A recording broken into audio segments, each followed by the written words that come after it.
Brian Tignon's first game in charge of promotion favourites Bristol City got going in the second half at Ashton Gate when Leroy Lita put them in front. Danny Coles with the cross, Lita getting in behind the Torquay defence. But a controversial penalty earned a point for the opposition's Leroy. Torquay's manager and former City player Leroy Senior. Substitute Tommy Doherty judged to have brought down Adibayi Akinfenwa. Goals defender Steve Woods equalised from the spot. City manager Tignon admitted after his side were poor. City though are still looking for their first win, and there are still questions to be answered. The usually brilliant Steve Phillips is unusually out of sorts. That howler gave Bournemouth the lead.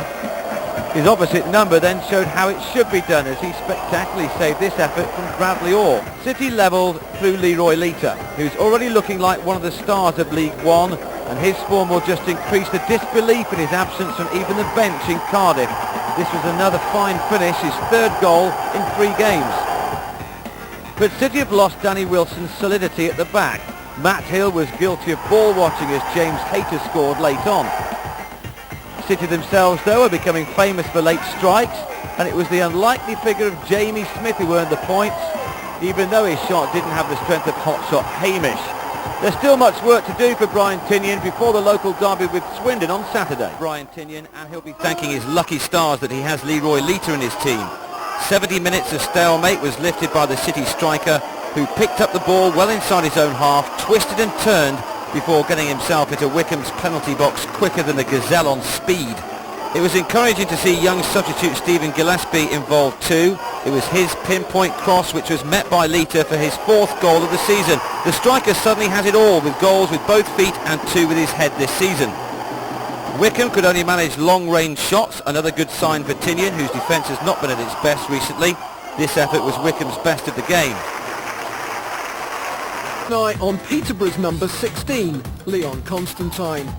He really catches one off Jamie Smith, and referee Clive Penton immediately awarded a penalty. But no goal resulted. City keeper Steve Phillips got down to save Curtis Woodhouse's spot kick. And worse was to follow for the London Road fans.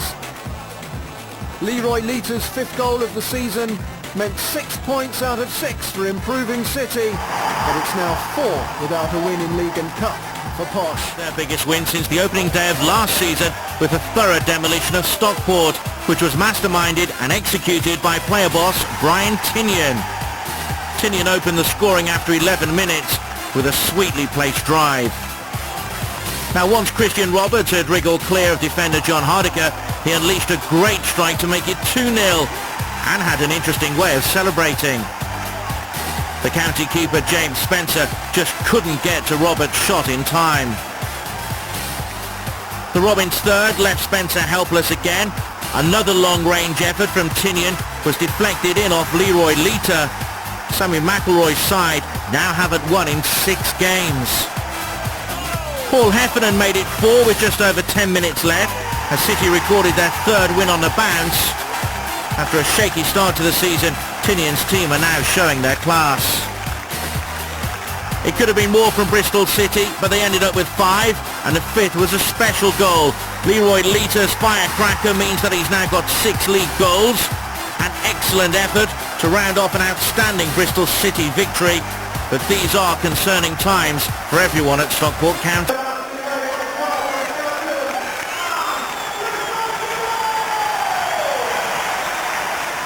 Shots in the Carling Cup so far. The home fans at Ashton Gate hope to buck that trend tonight.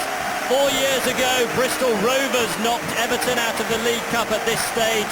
Tonight it's City's turn to try and slip a banana skin under the side currently riding high, 3rd in the Premiership. And 10 years ago, Brian Tignon's goal famously knocked Liverpool out of the FA Cup at Anfield. But he won't be a scorer tonight. The player manager is not risking a knee injury, so former Everton schoolboy Bradley Orr comes into the midfield. That's Bristol City's only change. Everton boss David Moyes, himself a former Bristol City player, has tinkered with his lineup as expected. 6 changes from the team which beat Middlesbrough at the weekend, including the return of Richard Wright in goal and an all-Scots front line of McFadden and Ferguson.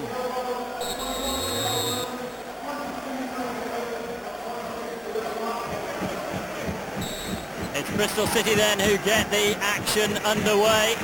Their home form recently here has been very good. Slightly suspect away from home, including a 4-1 thumping at the weekend. It'll be a real test for them against Everton tonight.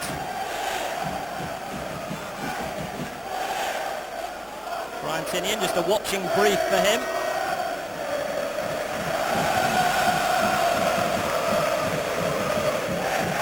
Watson collects. Foul on the edge of the area, was it? Yes, the referee was right there as Danny Coles went through. Just left a foot in.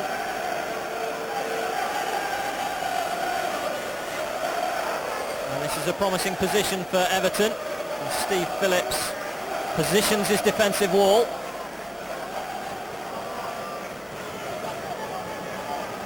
Karsey's lining up upfield right footer, but it's got to be a left foot. It's got to be Ferguson or Naismith in this position. Naismith it is, just a few yards run up. And Phillips got his geometry just right, and now what's the referee doing here? He's reaching for his notebook.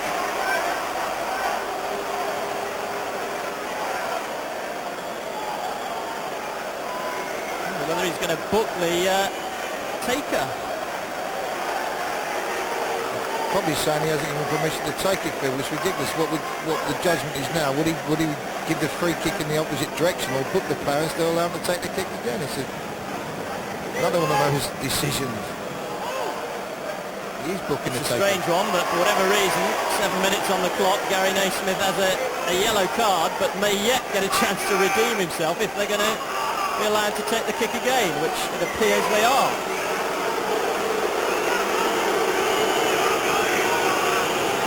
He could well have made a rod for his own back if this flashes in. Stubbs is there as option 2 this time. It's crashed into the wall though by Ferguson instead. Nice turn. And the low ball in, beautiful flick, and it's Smith who smuggled it away. Important clearance by the Bristol City defender. After some terrific improvisation, and that's not a bad cross, which Phillips actually tipped onto the crossbar. Sure, it was meant as a cross rather than a shot by Naismith. It nearly crept in, and still the pressure is on. I mean, the first one's an incredible decision that he's made him take the kick again and not give it the other way, but then McFadden's done tremendously well with a Johan Cruyff turn. For those that don't know, Cruyff just the back turn and got a great cross and defended well. And the second ball that's come in, I believe, from Naismith is just a hard cross with pace on it, which we all talk about, and with the conditions it's nearly fooled the keeper. I think he's got a touch to push it onto the Barford, and they've rode their luck already. It's casual by Doherty. And likewise Ferguson, who gave it away. This is Lita. Roberts makes his run. It's Roberts against Stubbs. Roberts decides to hit it early. And Richard Wright was at full stretch. I don't think he got fingertips to it, but he wasn't far away. It's a great ball by Lita, but the thing about the movement is of Roberts. The movement of Roberts was tremendous. Ran across the line, stayed on side, and perhaps could have took it, Phil. He took it early and left foot across the goalkeeper, and good movement by the strikers. First threat of the night then from the underdogs.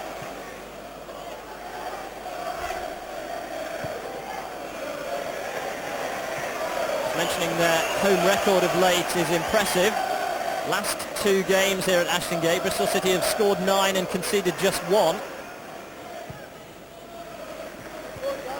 Cahill now finds Naismith. Lovely first time touch on by Osman, who's continued his run. Very nearly squeezed through to him. It is another Everton corner.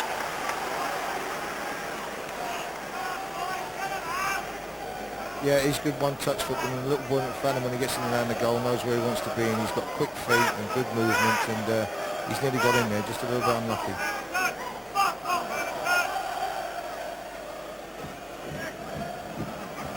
Ferguson inside the 6-yard box, so too Watson, who's on the near post, and it was Duncan Ferguson whose head met the ball.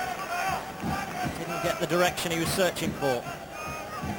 Just a ball whipped in at the near post of pace. I don't think it's Ferguson, I think it's McFadden behind him, but I mean, all you can do at times if quality's knocked in is compete, and Butler was with him, but I think it is McFadden that got the header behind him. It's a good contest, and so far it's an even contest. Nice turn by Carsley, away from 2. McFadden to shake off players around him, create room for the shot. Ferguson instead spreads it wide right. Oh, that's cleared 2. Everton perhaps surprised themselves. The ball came across so far, didn't take the opportunity. It was slightly lax defending from Bristol City. They don't often get away with that against Premiership opposition, but they have done.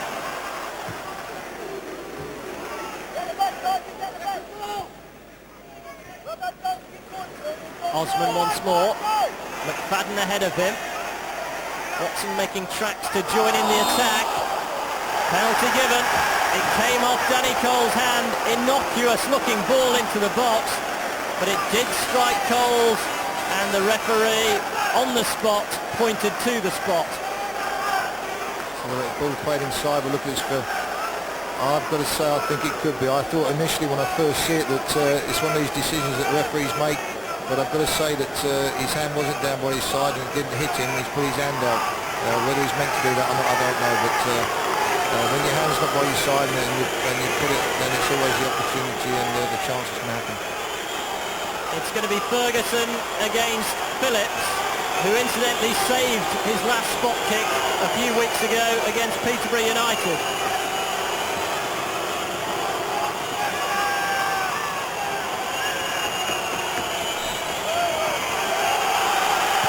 Duncan Ferguson slides it in, but only just. Everton lead. Phillips got fingers to it, but couldn't keep the ball out. And a goal from nothing for the Premiership side. It's not a great penalty. Obviously, he's picked corners. He doesn't play it. He just picks a spot. What was interesting to me, though, Phil, if we see it on telly, was that Alan Stubbs is standing on the halfway line looking at the crowd with his back to it. It shows the importance of what the game means to the football club Everton, or what the player feels about winning football matches. But I've never seen a player do that for a long time, and he only reacted to the crowd.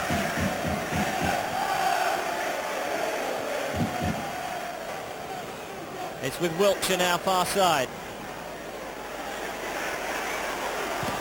Again he tries the shot, wicked deflection. And I don't know Richard Wright would have got there.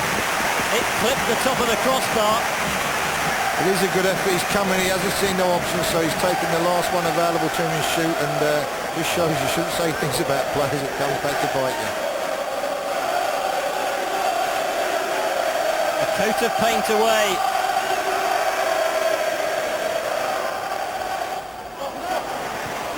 Smith's cross. Header away only as far as... Oh, my word, you've enjoyed that if it had gone in. Spent 6 years at Everton as a schoolboy. Good play by Smith. Lovely ball in. Interesting fact there, look, it's your centre forward getting the header out, which it can't be right. Should have moved her out to the corner earlier. And Bradley Orr's come onto it, and he'll probably be thinking from his reaction that he should have hit the target from there, Phil, and I think he perhaps should have done as well. Roberts, good first touch, away from Stubbs, trying to shake off the attentions of Carsley now. Little ball for Scott Murray. The pullback's a good one. Wiltshire let it elude him. Doherty can strike a ball, and well held Richard Wright, because that was travelling. Yeah, it's a great play by Roberts to start with, set Murray up. He whips a low ball in hard. They don't clear it properly. The ball back to Doherty, which he takes on his weaker side, his left side. He strikes it well, but it's a nice height straight in the keeper's hands. Just needed to be a yard or two either side of Wright to really extend him. And instead of being level, Bristol City are now hoping they don't go 2 down before the break.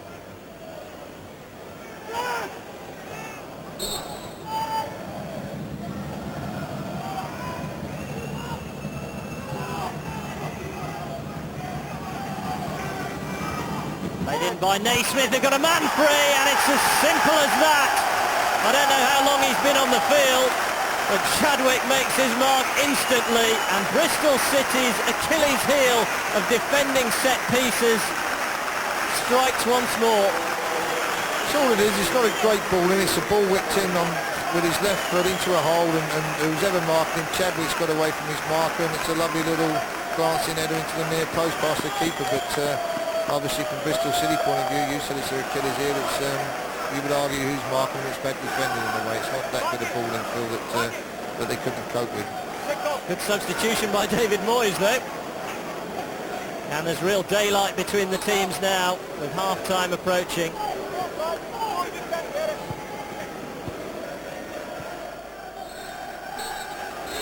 Half-time whistle blows, food for thought for Bristol City and their rookie manager at half-time. They trail by 2-0. Danny Cole's guilty of giving away a penalty, coolly converted by Everton's Duncan Ferguson. And a second goal for the Premiership side added on the stroke of half-time by substitute Luke Chadwick, who'd only been on the pitch a matter of minutes.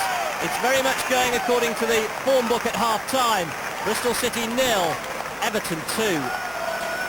As Everton get the second half underway. And it's a good time to be an Everton fan right now.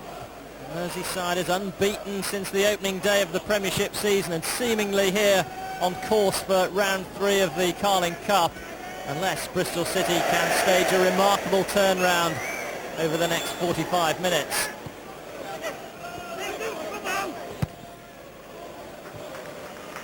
Chadwick, whose goal on the stroke of half-time has really turned the tide in favour of Everton.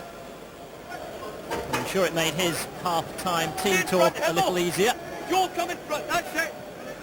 You can bet that he won't be slackening off himself, and he won't be expecting his players to take their foot off the pedal either.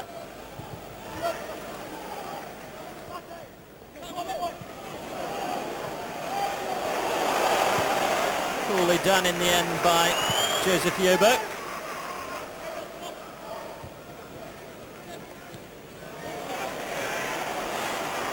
Or for Roberts.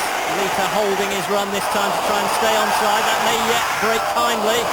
Naismith took no chances with Wright hurtling out of his goal and Bradley Orr bearing down. Good play by Roberts, facing defenders up, and he's played a lovely ball for a good run from Lita, but Yorovo's done well there and just got a foot to it and nearly picked the second ball up to score. Quickly back in action with Murray right side. Drilled it in! It's gone all the way in! I think Roberts may well have got the last touch. It certainly seemed to clip someone in the middle, but Bristol City have some hope. Just 4 minutes of the second half played. Well, perhaps it was a red shirt, perhaps it was a blue. It's 2-1. I think it's come off Cahill probably, I think it has. But it's the thing about the situation was quite simply that they've got it wide to Murray. He's played a great ball in with pace at the near post, and it's very difficult to defend. And I think he's come off Cahill for an own goal. Now we've got a game on.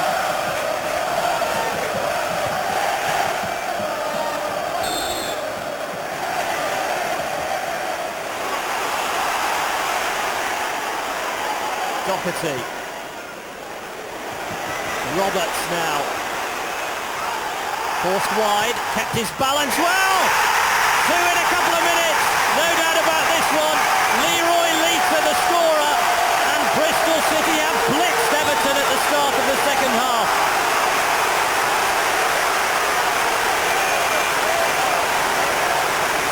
Well, don't take your eyes off this one. Yeah, good play by initially by Doherty, showing paces. He got out of Robertson, same area as the first goal come from. He's done ever so well getting wide of Cahill and driving into the box. And again, it's a great quality ball driven in low and hard, and Lita's done fantastically to strike again across the first defender and got his rewards for that for brave striking play. Well, 8's the number on the back of his shirt. 8's the number of goals he's got this season now. Leroy Lita has really turned up the heat at Ashton Gate.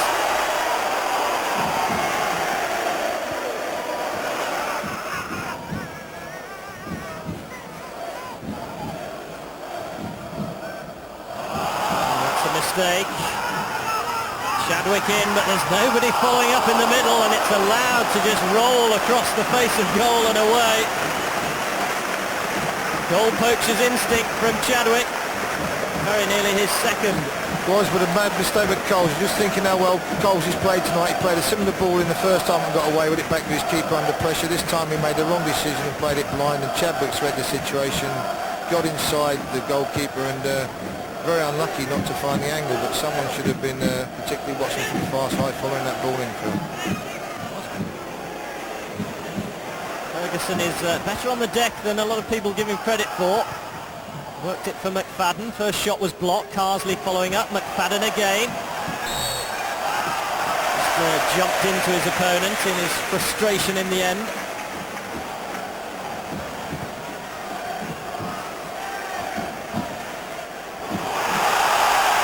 Now Bristol City making tracks once more with Murray. Roberts in a good position. Fantastic block by Yobo.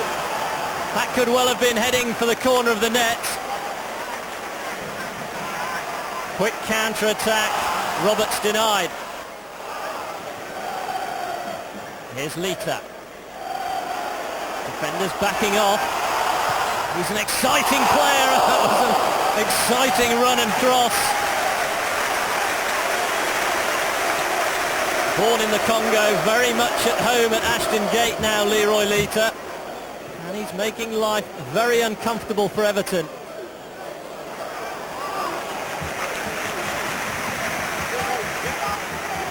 Ferguson, the first goal scorer of the night, is to be withdrawn. It's a like-for-like switch. Experienced striker off, and experienced striker in the shape of Kevin Campbell comes on. Every one of his aces now. All three subs used.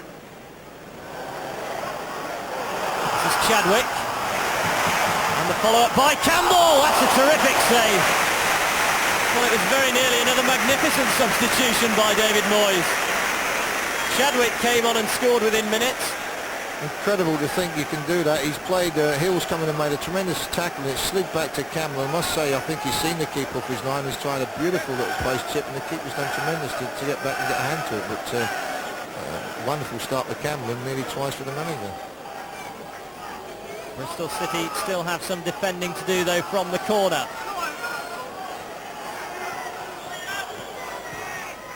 Cahill's got free, and Phillips with an important punch. Nobody went with the runner again there.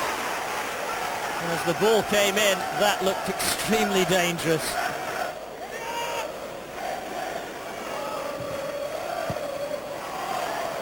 Jamie Smith in clumsily, and it's just another penalty for Everton. And after all their hard work, Bristol City may now have thrown this tie away. Smith just let the ball escape him, and as he lunged in to try and retrieve the situation, he's given away the second spot kick of the night. Just have a look at this one, Phil. I think, yeah, it is. The first mistake's the wrong one by not clearing his line and trying to bring it down in his own box on his chest, but it has bounced off him. It's a dangerous one, and he's gone and made a silly challenge. And to be fair, although McFadden hasn't touched the ball, he was going to, and he's brought him down before he can, and I think that was a penalty. Well, Ferguson, of course, has gone off, so it's a different penalty taker. It's James McFadden. Saved by Phillips. McFadden with the follow-up. Brilliant goalkeeping. McFadden holds his head, but Phillips, who I mentioned, saved a spot kick just a couple of weeks ago at Peterborough United, has pulled it off again. It's an absolutely tremendous save. The second one more so, because he's got across the first one and sits with pace, and he's got to it, but to get up again and tip the second one over the bar is tremendous. I think this could be the momentum in the favour of City now, that perhaps get them to go on and win it. The expression may yet change if Everton capitalise here. It's Phillips again to deny Yobo. Well, it's a solo show by Steve Phillips at the moment. It's goalkeeping out of the very top drawer. It's only a ball putting. It's not a great ball putting, Phil, but again, as you've spoke about their Achilles heel, they've not defended the corner well, and the young boy Orr's got the wrong side of Bobo, and he's got a free header, and they've nearly paid dividends for it.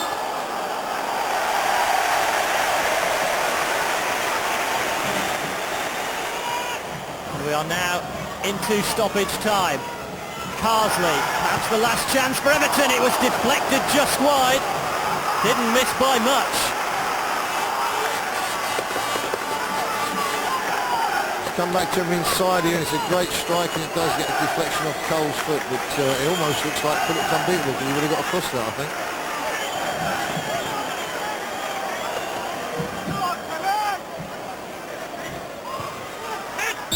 There's pressure on, the whistle went before the ball, found the back of the net. Campbell disappointed, but there's a clear blast on the referee's whistle.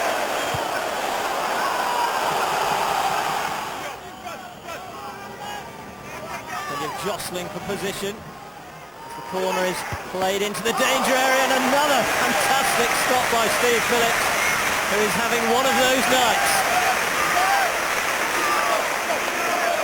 It's a great header back by Stubbs, but I don't know where Butler's gone. If he's marking the man at the back stick, he's trying to get to him too late instead of standing on him. Here comes the next corner. Bristol City have escaped, but they do not look comfortable defending set pieces at all. Watson. Got it through to McFadden. Great chance. Squandered. Well, the supply was fine. The finish was far from perfect.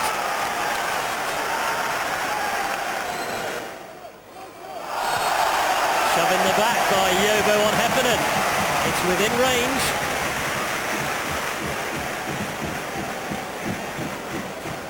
Yeah, it's just a straight ball up from Coles, and at times Bobo looks like a very good defender, and other times schoolboy errors. He gets so tight, and he depends a lot on his pace behind people. He's got such great recovery pace that he sometimes gets too tight, and therefore on that occasion, and it's pushing the back without doubt in a dangerous position. Lita strikes it, and that's a terrific save by Richard Wright. Anything Phillips can do, he can do better. It's a great strike, right foot. I didn't even take it, but that shows the confidence, young man. The only unfortunate part was he hasn't moved the keeper. He's made the save from his central position, and it just had a bit of swerve on. He's got his left hand out, a strong left hand to push over the bar. Bristol City's corner, Butler attacks it. The header away is from Cahill.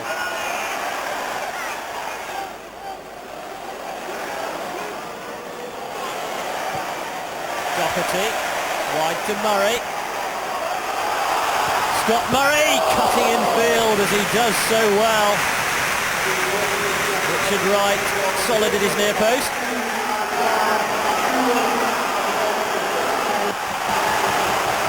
Last chance in extra time. Still nothing to choose between the teams. 2-2 after 90 minutes, 2-2 after extra time. McFadden missing perhaps the best chance to seal it. It's going to go to penalties. All the drama of the spot kick competition to come. Away we go then for the penalty shootout. Murray first for Bristol City. Scores with ease. 1-0 to the home team.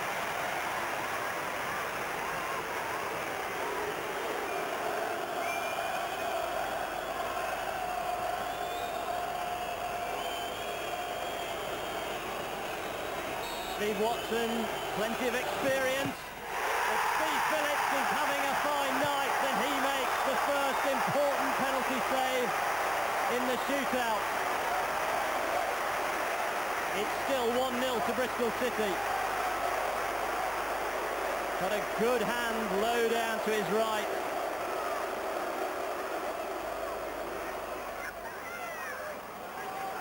Leroy Lita steps up. He's missed it. It just clipped the outside of the post.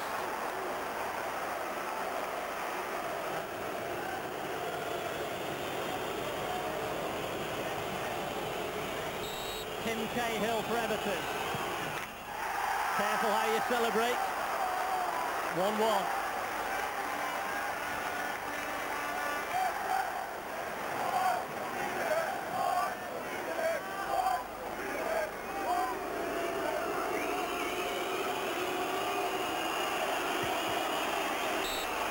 Paul Heffernan next to go. 2-1 Bristol City.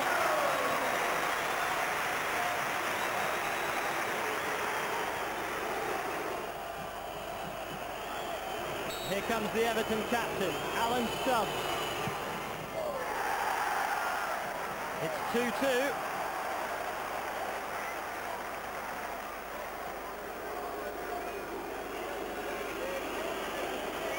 Lee Miller was a tactical substitution just a few minutes before the end of extra time. Here he comes. It's paid off. He knows how to take penalties. 3-2 Bristol City. And now the pressure mounts. Kevin Campbell steps up to the plate and scores with ease. 3-all. It's effectively sudden death now. Danny Coles wearing number 5, penalty taker number 5 for Bristol City. He's hit the crossbar and he's opened the door for Everton.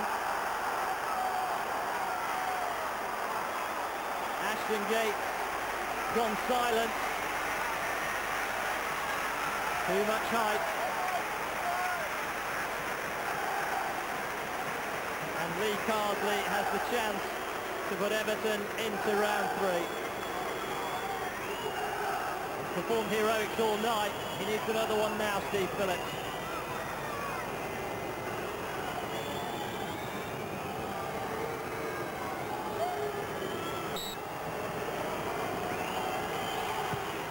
Lee Carsley puts Everton through. 4-3 on penalties after it ended 2-2 on the night. The Premiership side are through, but Andy King, that was close. Worse than close, but it was against the run of play. I think the better teams lost on the night. They deserved to win in normal time. They deserved to win in extra time. The only team that showed commitment, and unfortunately they've lost on penalties. But I'm more disappointed than Evertonian seeing Everton for the first time for a long time live. What a workmanship performance the team showed, and lack of quality and any sort of idea. And the surprising things I sit here and haven't seen them enough, and I can't believe this is their best, is that they're sitting third in the Premiership. There was no gulf between these two teams tonight for at all. Disappointment then for Bristol City. Danny Coles in particular, who missed the all-important spot kick. It's a horrible way to end a football match, but they don't care. Everton are in the hat for round 3. It finished 2-2 on the night. Just a reminder, Everton through 4-3 on penalties. A happy return to Ashton Gates for David Moyes. I guess that's a bitter pill to swallow, losing on penalties. Yeah, disappointing, but very proud of the performance. To be 2-0 down at half-time to a Premier League team and come out and play like we did second half. We didn't play badly first half and didn't really deserve to be 2-0 down, but showed a lot of character second half, a lot of desire and good football, and caused them a lot of problems, and scored 2 very good goals. And disappointed to be out, but very proud of the players. What did you say at half-time? Must have been something special. I said that they will get the next goal and they're back in the game, because they'd had some good efforts first half. You know, we had a lot of pressure on them, and we were causing them problems. The front two, where the movement was causing them problems. And if you believe in yourself and you've got the desire to drive, you know, you'll cause people problems, and we will. We scored 9 goals in the last 2 league games here, 5 and 4, and the lads can cause lots of problems. We've got pace, we've got good passing ability, and they did second half. They did themselves proud, and they did the football club proud. Terrific stuff. It's some amazing save. Yeah. I'm pretty pleased with myself, to be honest with you. I'm there for that, I suppose. And in the end of the day, you're paid to make saves, and tonight I've made them. You started to make a name for yourself of stopping penalties as well. Of course, there was the Peterborough one, and 2 here, 1 in sort of ordinary time and 1 in the shootout. Yeah, it's lucky really. You go the right way, and they don't take the best penalty, because Duncan Ferguson's penalty, you go the right way, you can't save them. Got a finger to it, you can't save them. Power, bottom corner. And lad that took the second one, I can't remember, McFadden took the second one, hit it basically easy save. It come out as an easy save, and that's the way they go. You save some, you don't others. The rebound save from McFadden's was even better than the penalty save, though, wasn't it? Yeah. Penalty save, like I said, was relatively easy. If I'm nitpicking at myself, I should have parried it wider, and would have needed to make the second save. But that's the way it goes. I said to the lads afterwards, you know, I don't want to see anybody's head down. You've been terrific. You've deserved to take them the extra time. You've deserved to take them the penalties, and there's a heck of a lot of pluses. And as I say, we've got to lift them now, give them a couple of days to get themselves back. They've had a hard night, but really looking forward to Saturday now and get them ready for that. Brian Tinian created Bristol City's first goal at Ashton Gate. His accurate pass landed on the head of Stephen Brooker. It was Brooker's first goal in Bristol City colours since he signed from Port Vale for £150,000. The sheer pace of Delroy Facey got Hull City back into this game early in the second half. Had they gone on to win this game, then Hull would have moved into second place in the table. But they have a truly awful record against Bristol City with just one win at Ashton Gate in their last 19. Make that 20. Because the home side would go back into the lead. Brooker's aerial ability is obviously going to be a benefit to Tinian's team. Luke Wiltshire converted his fourth goal of the season. After an awful start, they're now into mid-table. Tinian, whilst delighted with the victory, believed that his side should have won by a much larger margin. They had to settle though for 3-1. Tony Butler's firm header confirmed a fifth match unbeaten for the home side. Disappointed Hull manager Peter Taylor thought that Bristol City's superiority in midfield was the key. Same scoreline in a match which again showed the quality of our guests Scott Murray and Leroy Lita. Kevin and Manquar had the first chance, but he needs to work on his finishing skills. That's a criticism that can't be aimed at Lita, who put City one up just before half-time.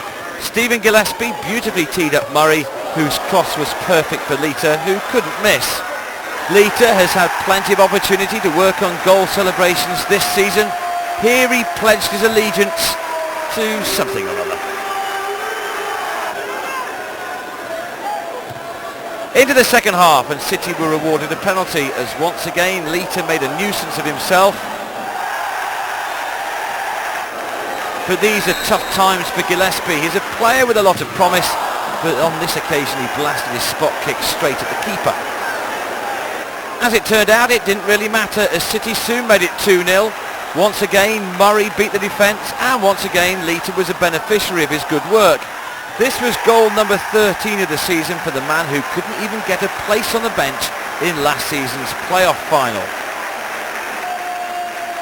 The Dons did make a game of it with a goal of real quality from one of their substitutes, Sergio Makofo. In training, this kind of effort would normally end up on a nearby pitch, but here it ended up nestled in the back of the net. But City were well worthy of their win and nearly made it 3 towards the end. And Manquar again showed what a fine prospect he is with a mazy run that Murray would have been proud of. Unfortunately for City, the eventual finish from Joanny Insa was just wide. But the talk after the game was all about 19-year-old Lita. Bristol City could move into a playoff position for the first time under Brian Tinian if they beat Tranmere on Tuesday night. If they can conjure up goals as neat and tidy as the first one against MK Dons, then that will be a foregone conclusion. Leroy Lita again finished off the move for goal number 14, and one well worth celebrating in style. City were also helped by some inept goalkeeping from Scott Bevan. The Dons hadn't learnt from their LDV Vans defeat at the Gate last week and let Scott Murray again have space for the cross, but the goalkeeper seemed like he just wanted to play keep it uppy by himself before Lita took advantage. Worse was to follow in the first half, particularly for Bevan. Goal number 3 came from Steve Brooker, although quite what the keeper was flapping at was anyone's guess. City were effectively home and dry before the half-time Satsumas. The Dons did get a goal back, which will disappoint the defence. Wade Small making the most of a lapse to give his side a slim chance of a comeback. But with 27 minutes still left, Luke Wiltshire eased any nerves with a strike of real quality from the edge of the box, following some more non-league style defending, from a side which was partly named after John Milton. For City, paradise has not been lost as they rise easily up the table. Or perhaps goal of the decade. Luke Wilkshire's 40-yard effort against Tranmere has provoked plenty of debate, though Bristol City's Wizard of Oz admits he was as surprised as anyone. Don't know what I was thinking at the time, to be honest, but I struck it sweetly and happy it went in. Did you have a look to see where the keeper was at any stage? No, I've been asked a few times there. It was all sort of instinct, and I've chested it down and had to go. Yeah, it's probably one of the best goals I've ever seen here. I've been here quite a while now, but that'll take some beating. It was a fantastic finish, and that's what happens when people are full of confidence. City were already a goal to the good by then. Wilkshire with a hand, or at least a head, in the build-up to Steve Brooker's 19th minute opener. Tranmere had arrived boasting the best defensive record in the division, but into the second half it was hard to see how, as a terrible mix-up presented Brooker with the simple task of making it 3-0. A trip on sub Stephen Gillespie gave City a late penalty, which the irrepressible Wilkshire converted, only to face a retake because of encroachment by Leroy Lita. But nothing was going to faze the City midfielder, who coolly completed the rout. A night to remember for City and Wilkshire in particular. Whichever way you look at it, that goal was something very special. Phil Duffel, ITV West News. Try and end Doncaster's fabulous home form. They're unbeaten at Bellevue in the league since January, and Dave Penny's team took the lead through Neil Roberts' third goal for the club. The visitors, who started with new boy Tony Dinning, levelled on the stroke of half-time when Luke Wilkshire with the short sleeves and gloves set up Stephen Brooker. A fine finish from the former Port Vale marksman. Dispensed of after losing the playoff final last May. So Bristol City boss Brian Tinian must know that 9th won't do. But Steve Brooker and Paul Heffernan netted in the first half to move City up a place. For Peterborough, it's 1 point from a possible 18 now, and 5 defeats on the trot. They stay 21st, inside the relegation zone. Bristol City haven't won at Prenton Park in 73 years, but from the moment Luke Wilkshire went close with a fierce cross shot, it was clear the visitors meant business this time. The Aussies scored some wonder goals this season. He should at least have gained a corner here. But City didn't have to wait long for the goal, which ultimately proved the match winner and meant a league double over fellow promotion hopefuls Tranmere. Just 10 minutes on the clock when top scorer Leroy Lita controlled the ball on his chest before shooting low under the keeper. Lita's been on the bench lately, but with his appetite restored after a short rest, the teenager was in the mood to make life extremely difficult for defenders. And while his finish wasn't the sweetest, they all count when you're heading towards 20 for the season. Craig Ireland, making his City debut on loan from Peterborough, had a solid night at the back, though he did pick up a 5th booking of the season following this challenge on Paul Hall. A suspension will follow, though there was no immediate punishment, as a combination of Steve Phillips and Danny Coles thwarted Ryan Taylor from the set piece.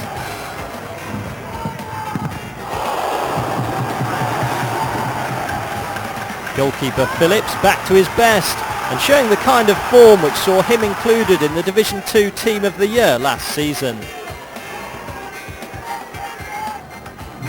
So food for thought for Bradford boss Colin Todd ahead of Saturday's trip to Ashton Gate. He knows he'll have to plot a way through a resolute defence which repelled everything Tranmere could throw at them, especially at the start of the second half. Mickey Bell in the right place to deny Ian Sharps when his header seemed destined for the back of the net. And for all their possession, it was set pieces which offered the Birkenhead side their best chances on the night. In front of a host of friends and relations, Liverpudlian Bradley Orr produced an energetic midfield display for City. Gareth Roberts just nicking the ball off his toes here, nearly scoring an own goal in the process. At this stage, City quite happy to soak up pressure and try for a second goal on the break. Rovers hadn't failed to score at home all season, but their efforts to maintain that record grew increasingly desperate. Defender Michael Jackson, another who was close, but not close enough. The visitors could have wrapped it up and saved themselves an anxious final quarter of an hour, but after some neat build-up play down the left flank, Orr's well-struck volley was blocked at point-blank range by Russell Howarth. Credit due to the goalkeeper, though Orr must still be wondering how he's not bagged his first goal since arriving at Ashton Gate. And the midfielder's box-to-box contribution was in evidence at the other end when he was fortunate not to concede a penalty. Robert Centre provoking loud appeals from the home fans. And from the replay you can see why, as the ball clearly strikes Orr's left arm. But City escaped, and it was fitting that Lita should have the final word. Another mazy run and a clever attempted chip over the keeper, just landing the wrong side of the post as far as City were concerned. But his first half strike was good enough to end that 13-match hoodoo on the Wirral and lift City to 5th, their highest league position under Brian Tinian. And we knew after the first half that they'd come out flying and all guns blazing. And they did. They didn't disappoint us. And we had to stick in. We had to battle. You know, that's 9 games away from home now. We've unbeaten. You know, we're getting some resilience and some bottle about our team. And I thought we defended really well. You know, Steve Phillips hasn't had great saves to make. There's been a lot of balls in our box, but we've defended them really well. After last Saturday's 2-0 win at Colchester, confidence was oozing from the City players and of course Leroy Lita. It was his neat footwork that secured the opener and his 22nd goal of the season.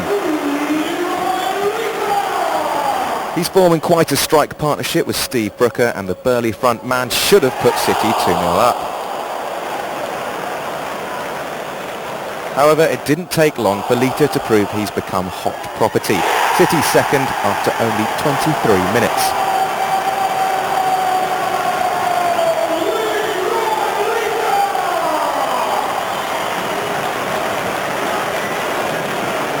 Oldham may have started the game 9 places below Brian Tinian's men, but when Mickey Bell's long ball ended at Luke Wiltshire's feet, the gap was widening.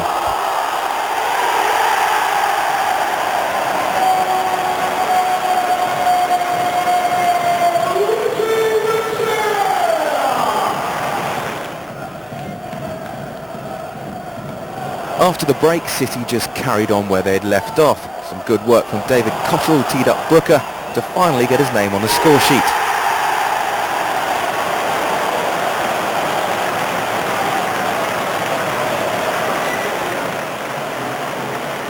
The game was now in the bag as far as Tinian was concerned, although he will be annoyed Will Haining scored for Oldham, but certainly not as annoyed as his opposite number Brian Talbot, when City's 5th arrived, courtesy of Guy Branston. Tinian was a much happier man on Saturday night after Leroy Lita's 27th goal of the season paved the way to victory over Port Vale.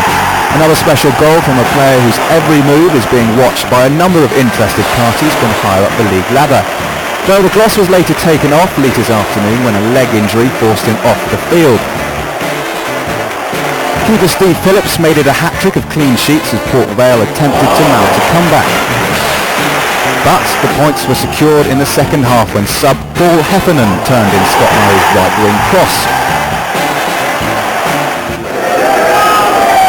Well, all to play for then on what could be a pivotal night in the battle for playoff places at the top of League One. Decent strike from distance by Brown, and the first meaningful effort on goal. What a good save from Moss. He was at his full extension there just to claw the ball away. It's going to be played in by Stock. In fact, he's gone short. And they've succeeded only in foxing themselves, really, Bournemouth, with that routine. Another opportunity here, though. That's an intelligent ball. And that's a great strike off the woodwork. It was Mills who'd stayed up. He struck it superbly and it cannoned off the foot of a post with Phillips struggling.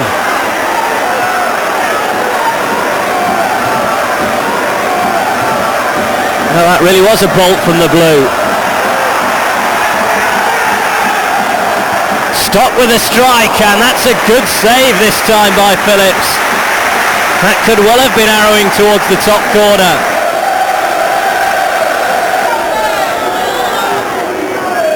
Corner played deep, Lita is there.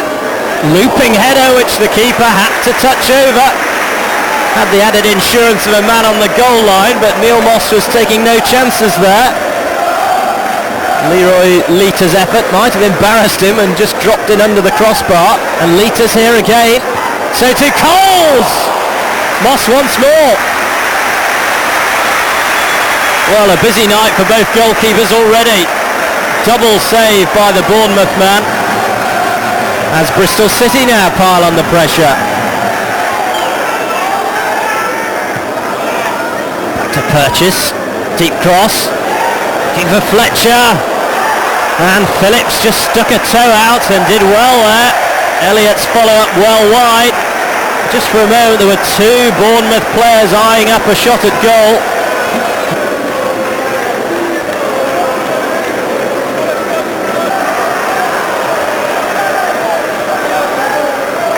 Carries header back to his goalkeeper. See, Phillips kept 3 successive clean sheets. And here's Brooker now to Lita. First real chance of the night for him. Got the ball over the goalkeeper, but well over the crossbar too. Well, Route 1 stuff from Bristol City. Goalkeeper to one striker to another, and over the top.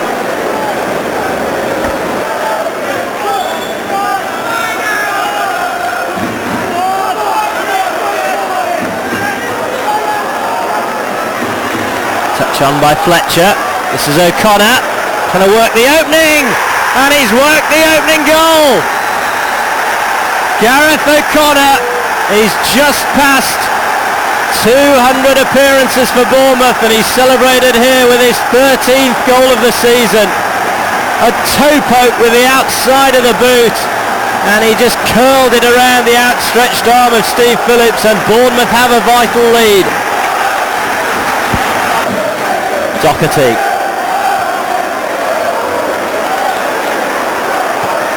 Elliott stopped by Coles at some cost to the defender, who's in some pain, but it breaks now for Lita, who snatches his effort and drags it across the face of goal.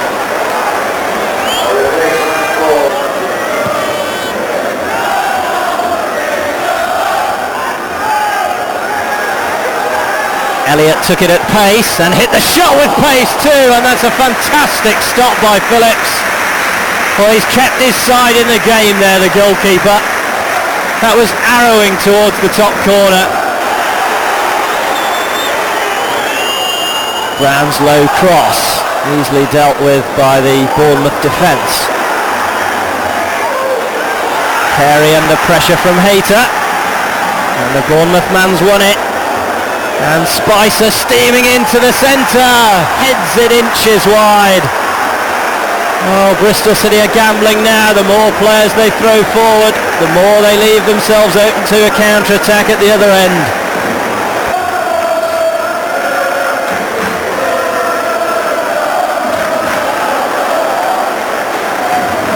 O'Connor to Hayter. Looking for the run of Spicer. Penalty kick. And this is Bournemouth's chance to seal it. It was Danny Coles who came across. He was just fractionally late with the challenge, and the penalty, the inevitable result.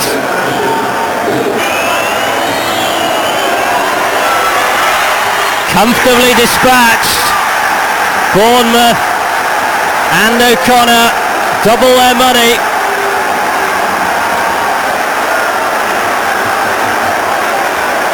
And it's all falling apart now for Bristol City.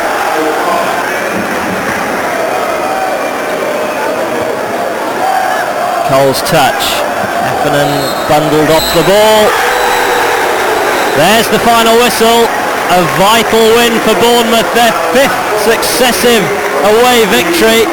And for Bristol City that makes it 6 home defeats this season. If they have blown their chances of making the playoffs, and I still think it's a bit too early to say that for sure, then it's here at Ashton Gate where results over the season have really not quite been good enough.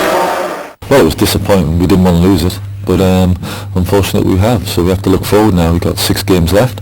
We're going to be very positive and try and win as many of them as we can, and keep putting pressure on other teams. You know, people have wrote us off a few weeks ago after we lost at Luton, and we fought back and took 7 from 9 points, and that's what we'll be trying to do again. Always going to be a crucial time. You've got games coming thick and fast after the Easter postponements. Is that a good thing, perhaps? Yeah, it's good for us because we'll keep digging in and we'll keep fighting right till the very end. And if we go to Brentford and get a good result Saturday, Bournemouth have got Luton, you know, it can all change round, and we'll fight till the very end. The players feel exactly the same. You're fairly new at this management game. You're still learning things about your players, about yourself at this stage of the season? Well, yeah, you're always learning. I think managers who've been in the game 20, 30 years, they're still learning. And I'm learning very quickly. I'm enjoying it. And I look forward now to Brentford.